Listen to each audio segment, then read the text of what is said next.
Countdown for blast off. X minus 5, 4, 3, 2, X minus 1, fire.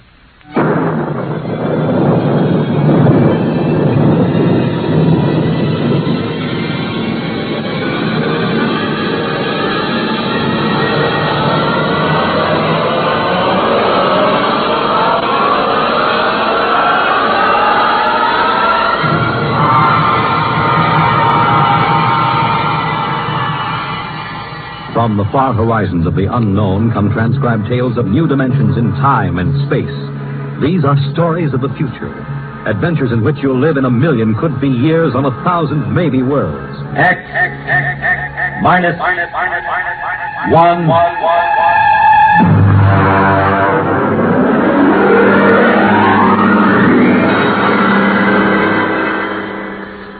Tonight's story, The Parade, by George Lefferts.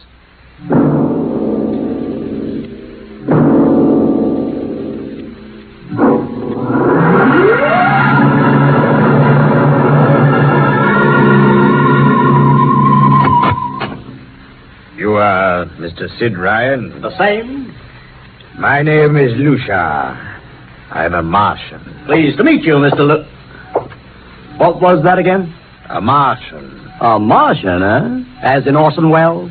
Precisely. I'm a Rotarian myself. Sit down. Thank you. And now that we've had our little joke, Mr. Lucia, what can Publicity Associates do for you? It has been my observation that advertising and publicity are the very backbone of earthly civilization. Spoken like a true Martian, Mr. Lucia. Now, if you'll tell me the name of the client. The client, of course, will be the Martian. You don't give up, do you? Give up? The gag, I mean. Oliver. Oh, yes, Mr. Ryan? This is Mr. Lucia. How do you do, Mr. Lucia George? claims to be a Martian. Take him outside, will you, Oliver? Get the name of the sanatorium he escaped from and tell them to bring the butterfly net. Wait, sir. I'm happy to see, Mr. Ryan, that my telling you I'm a Martian has approximately the effect I supposed it would have. I believe we can do business.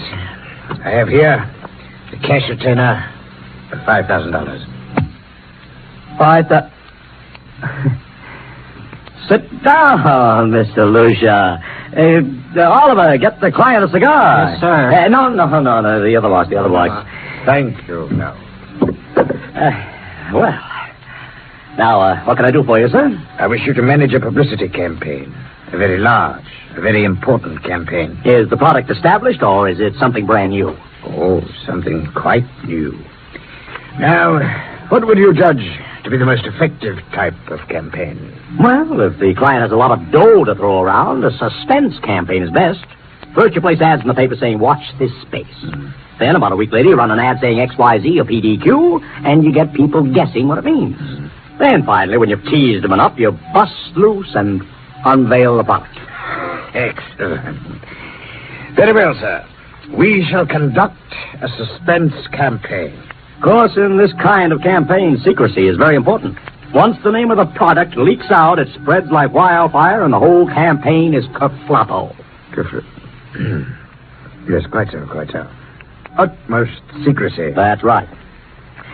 You realize, of course, these things cost like crazy. Would, say, $1 million cover the expense? Come again? I said, would $1 million cover it? Yes, I imagine. You did say $1 million. I understood that you had handled some very large accounts. Of course, if this is too big... Oh, not at all. As a matter of fact, I seldom touch anything less. Right, Oliver? Huh? Oh, of course. That's right, Mr. Ryan. Absolutely right. Good.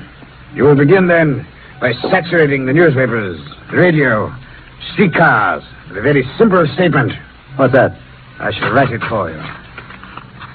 The Martians are coming. Say, that's not a bad teaser.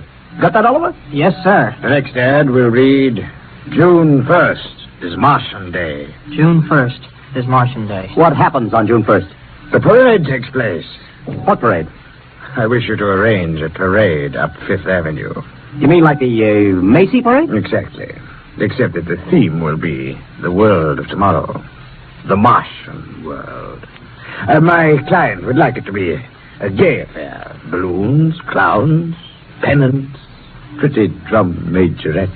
Hey, that sounds terrific. I might be able to interest the department stores in a tie-in. The parade will climax the campaign. On June 1st, the product will be unveiled. Good enough. By the way, Mr. Lucia, just what is the product? What are we selling? Oh, no, Mr. Ryan. Secrecy, remember. Oh, but after all will be revealed to you in good time, Mr. Ryan. For the moment, let us say we are selling a concept. Concept? Precisely. The concept of invasion from Mars.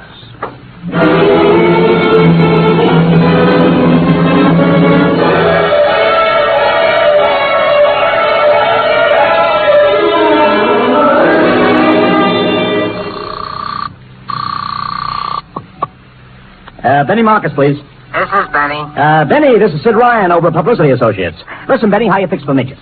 I got midgets. Fine. I need 40 midgets for a parade. 40. June 1st. And listen, Benny, I want them dressed in little spacesuits. What? You know, like men from Mars, okay? Midgets. And I want some movie extras, maybe 50 of them. Also rigged up like men from Mars. Make them look gruesome. Got that? Gruesome. Also, I need some horses with pretty girls on top of them. Maybe you can get that bunch from Maroney's Traveling Circus. The ones we booked for the Fireman's Parade in Albany last year. Oh, try, Sid. And never mind the expense. Just get me the talent, okay?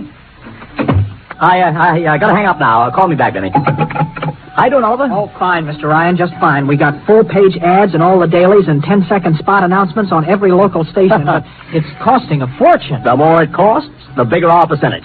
Spend like you are going to the electric chair, Oliver. Yes, sir. How you making out on the parade? If it comes off, it'll be the biggest thing since Barnum invented the midget. I've got Macy's, Gimbals, and Saks to contribute floats. Everything is built around the Martian theme, see? Even the horses will have long feelers attached to them and funny-looking extra legs. It'll be sensational. Oh, yeah, it sounds fine, only... Only what? Oh, Mr. Ryan, we don't even know what we're selling. Oliver, my boy, do you think old Sid Ryan has been sitting here spending all this moolah and not putting two and two together? You mean you know who Lucia represents? Just by accident, understand? I have learned that Century Pictures is making a big new epic. A space opera entitled Invasion from Mars. Get it? Oh, I begin to see. Also, by mere coincidence, it happens to be the premiere sometime around June 1st. You follow me? But, Mr. Ryan, Century has an exclusive contract with New Features Syndicate for all their publicity. Suppose Century Pictures doesn't like the way New Features is handling their stuff. They want to get out of the contract, but New Features says no. So they have to get around the contract. A man named Lucia, client unknown, starts publicizing the Martian invasion. Need I go further? Oh, I get it, Mr. Ryan. Gee, I suppose I should have thought of that. No, Oliver, that's what I like about you. You're so innocent.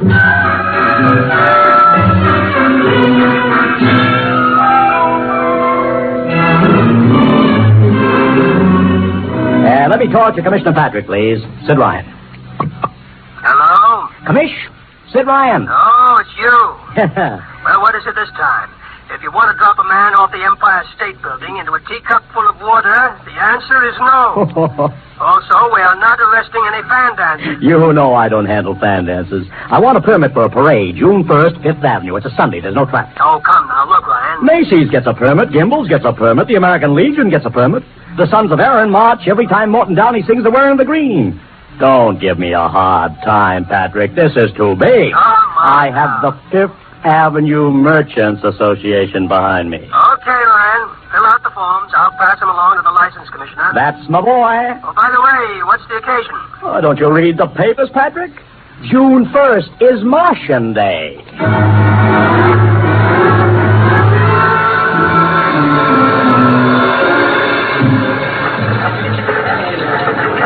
Well, Mr. Ryan, how is the campaign going? Like fire, Mr. Lucia, like fire. Everybody and his brother is going along with the gag. Yesterday, we distributed 50,000 Martian hats to school kids. I even arranged for Commissioner Patrick to accept a $50,000 check for the Policeman's Benevolent Fund from the man from Mars. I understand Century Pictures spent over $1 million making that space opera. I beg pardon? Oh, come, Mr. Lucia.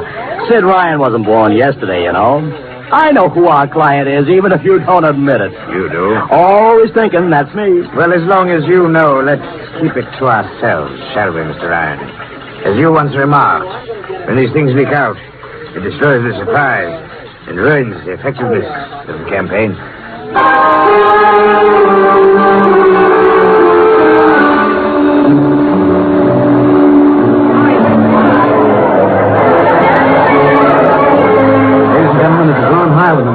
Speaking to you from our portable transmitter atop the reviewing stand for the much-heralded Martian Parade on Fifth Avenue. It's a beautiful sunlit day here in New York.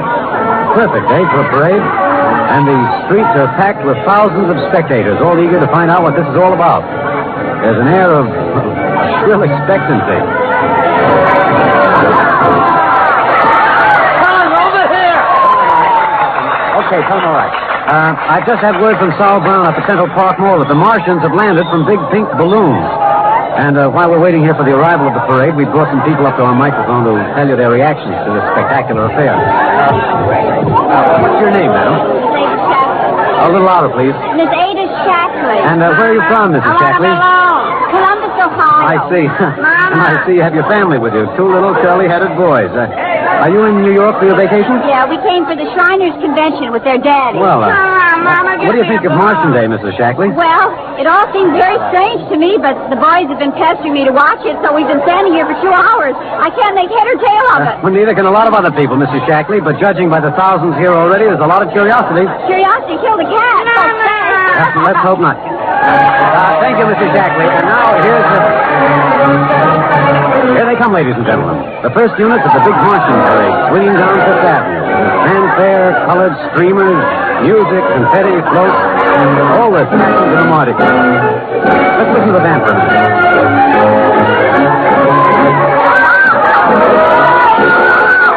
Here in the vanguard, the whole troop of little midgets in weird-looking pink and blue spacesuits, carrying Rube Goldberg weapons with signs painted on them. I can read one which says Atomic Blaster. Another has a placard reading, "We're marching through Georgia." And here come the clowns, laughing and falling all over each other. They're giving free sugar candy to the kids along the way. Yes, ladies and gentlemen, there's a happy, laughing crowd along Fifth Avenue today. A true reflection of the great sense of humor and good nature that makes America the place it is. Why, only... What's this? The crowd's murmuring now. They've fallen somewhat silent. There's something coming. I'll try to get it for you. What? Ladies and gentlemen, here comes the Martian contingent. This is promised as the climax of the show. And now a great hush has fallen over the crowd. It's quite a sight to see these thousands of people standing here expectantly, hearing only the great regular sigh of their mass breathing. And now here they come, ladies and gentlemen. The Martians, marching in booted, helmeted ranks, row after row of them. This is an impressive sight, ladies and gentlemen. And a rather serious contrast to the rest of the joyous slapstick parade we've been witnessing up until now. There are perhaps, 200 tall, broad-chested men dressed in metallic gray spacesuits with thick glass visors drawn across their faces. Each one's holding an ominous-looking ray gun at the ready position. They're marching in absolute silence, keeping step perfectly, as though some mute, unspoken command is marking time for them. Even children are awed by the unexpected, warlike realism of the Martian Legion. And now the first ranks of the Martians move past us, down Fifth Avenue toward the reviewing stands at the square. No one moves. There. A woman, ladies and gentlemen, just dashed out into the street. For what reason, I don't know. She just slipped through the police cordon somehow. They're after her now. But she's already reached the ranks of the marchers, and she's trying to lift the visor of one of the Martian spacesuits. Wait. She's fallen. She screamed and then fell forward in a dead faint. The Martian column keeps right on coming. Unless they break ranks, they're going to trample us.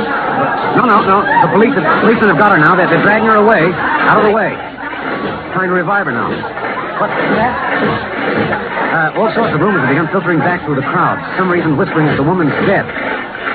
We don't know yet, but whatever's happened, the incident seems to have cast a slight shadow over the mood of the crowd. carefree holiday here seems to have vanished. The crowd's stirring uneasily. A little disturbed at what we've just seen. Nothing to be alarmed at, however. It just seems a shame that anything like this should happen to spoil our enjoyment of the Martian parade.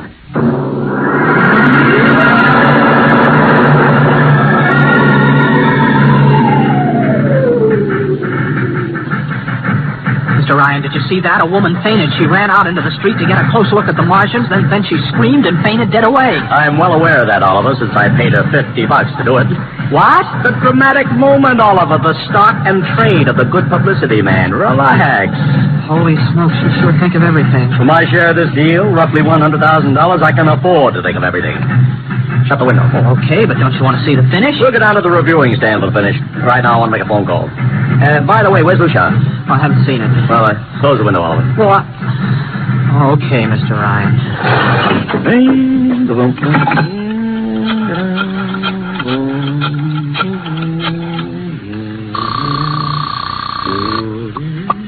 Market Town Agency. Benny, this is Sid Ryan. Oh, say, listen, Sid, I was going to call you. I'm awful sorry about those Martians. What do you mean, sorry? They're terrific. Don't joke, Sid. I mean it. Well, I mean it, too. They're great. Are you in a bag? Never felt better. You mean it, don't you? Of course I mean it. What is this? There are Martians in the parade? About 150. Of course, I only ordered 50, but Sid. under the circumstances... Sid. What is it? Sid, don't you know I couldn't get you a single movie extra? There's a studio strike in New York. Huh? Wait a minute. Where'd these guys come from if you didn't hire them? I don't know. Hold on. Oliver, Oh, yes, Mr. Ryan? did you hire those Martians? Well, no, sir. I didn't... Benny, this is on the level, isn't it? Oh, yes, Sid. Okay, Benny, I'll call you back. What's the matter, Mr. Ryan? I don't know. Just don't know. Wonder if Lucia had 'em. What's Century Pictures number? Tremaine 4, 1000. Tremaine 4,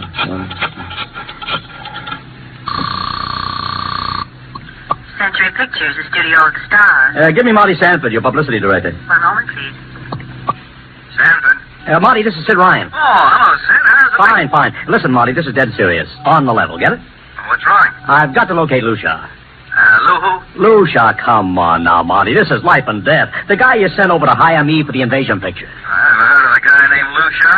And, what invasion picture? Invasion from Mars, the space opera. Are you batty? Marty. That picture was shelved last month. What? Sure, back in the can. The big shots decided you can't sell a Martian invasion to the American public. It's too incredible, Sid. Who'd ever believe it could really happen? Now, all agree. Mother in heaven. What is it, Mr. Ryan? You look terrible. It's too fantastic. Mr. Ryan, is something wrong? Open that window. I want another look at those Martians.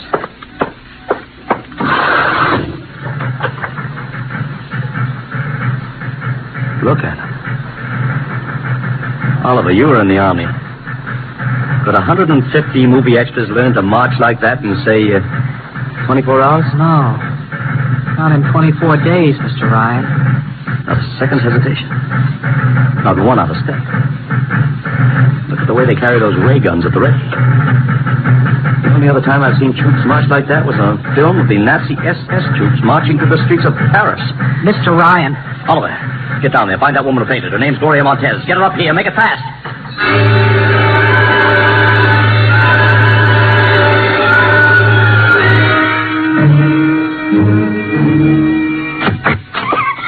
Yes, Mr. Ryan, I can't get much sense out of her. Stay away from me! Okay, Gloria. You can cut out the act and relax. It's me, Sid Ryan. Gloria, settle down. Baby, it's me, Sid. It's awful. It's so big green eyes and the feelings like a catfish. Baby, snap out of it. Listen, what happened down there? You ran out and screamed like I told you, but the fainting, that wasn't in the act. Go away, please. Go away. Just one question, baby. Inside that helmet, what did you see? Anything out of her, Mr. Ryan, she needs a doctor. Okay, Oliver. I've heard enough anyway. You take care of Gloria. Get her a drink. Where are you going? To see the commissioner. You gotta stop this parade before things begin to happen.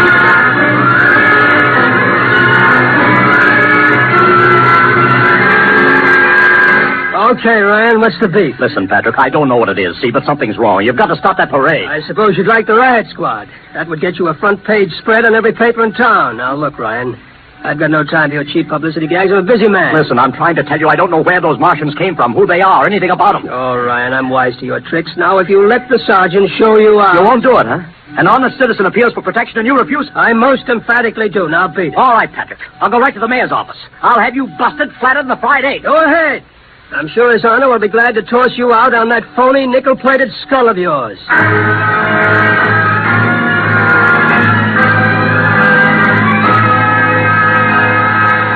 You heard me, Ryan. You can't see the mayor. Adolf, please. This isn't a gag. I don't want publicity. All I want to do is maybe prevent something horrible from In happening. case you don't know it, wise guy, something horrible's already happening. A couple of hundred little kids are in the hospital with tomaine poisoning from that phony Martian candy you passed out. What? Or didn't you know? I didn't. We've got to stop that parade. Sure, you'd like nothing better than start a panic now. Maybe a few hundred people get trampled to death.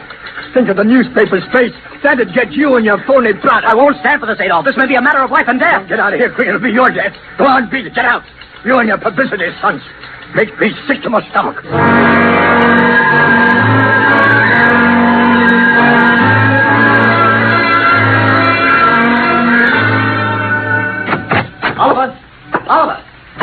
Oliver, where are you? Oliver! It is useless to scream at him, Mr. Ryan. Your friend is quite dead. Lucia. He wanted to run to the police with some story about a Martian invasion. I found it necessary to restrain him. Restrain him, you stinking murderer! Now, Mr. Ryan, collect yourself. After all our planning, it wouldn't do to have everything spoiled now, would it? Lucia, I'll start talking and talk fast, because when you get through, I'm going to take you apart piece by piece. What's this all about? Surely you know, Mr. Ryan. After all, you've been publicizing it for months.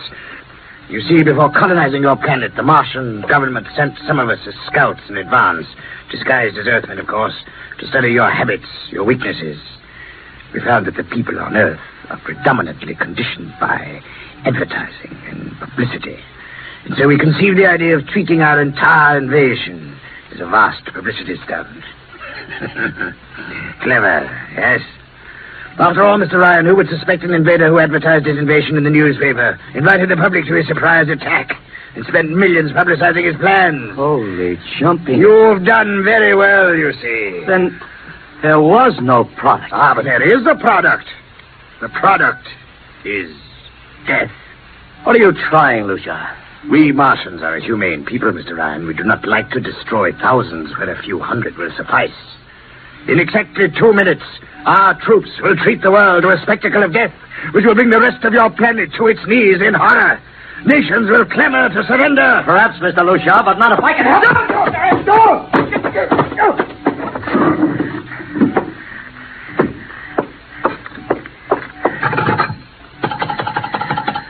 Yes, please? Operator, this is Mr. Ryan. Get me the field telephone on the reviewing stand of the Martian Day Parade. Hurry. Anyone in particular? Just hurry.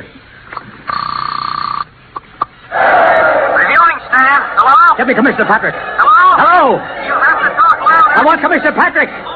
Patrick! Wait a minute. Things are quieting down. Hey, wait now. What was that you wanted? This is Ryan. I have to talk to the commissioner. It's a matter of life and death. Oh, you can't talk to him now. The chief Martian is presenting the PVA check to him.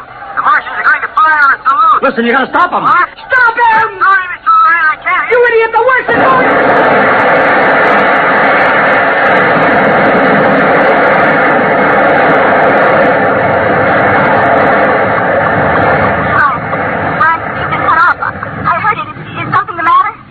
No, operator. Doesn't matter. Nothing matters now.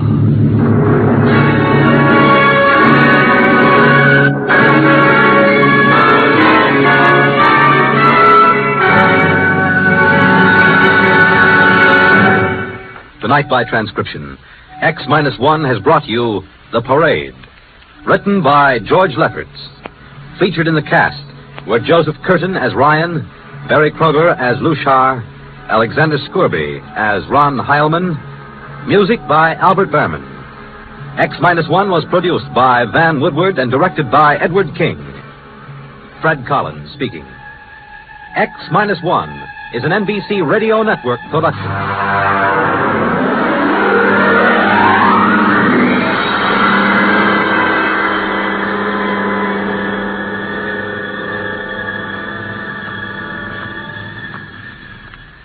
And now, next week, The Cave of the Night. The gripping story of the first man to pilot an Earth satellite beyond the reach of gravitational pull. And of what happened when a watching world learned that something had gone wrong, that he could never return, that he was doomed to die a lingering death in the arching blackness of the sky. The Cave of Night. Hear it next week at X-1. Did you ever stop to realize that 4 American coins show us the importance of elections? The first one is the Washington Quarter. It was George Washington who reminded us that on the unity of our government depends our independence, our peace at home and abroad, our safety, prosperity, and our freedom. The second coin is the Jefferson nickel. It was Thomas Jefferson who said, "No government can continue good but under the control of the people." The third coin is a penny, bearing the likeness of Abraham Lincoln, who said, "Among free men, there can be no successful appeal from the ballot to the bullet." And finally, the Roosevelt dime reminds us of something Franklin D. Roosevelt once said. "Every man and every woman in this nation, regardless of party, who have the right to register and to vote, and the opportunity to register and to vote, have also the sacred obligation to register and to vote." These 4 Americans, by recognizing the importance of elections, added another page to your political history.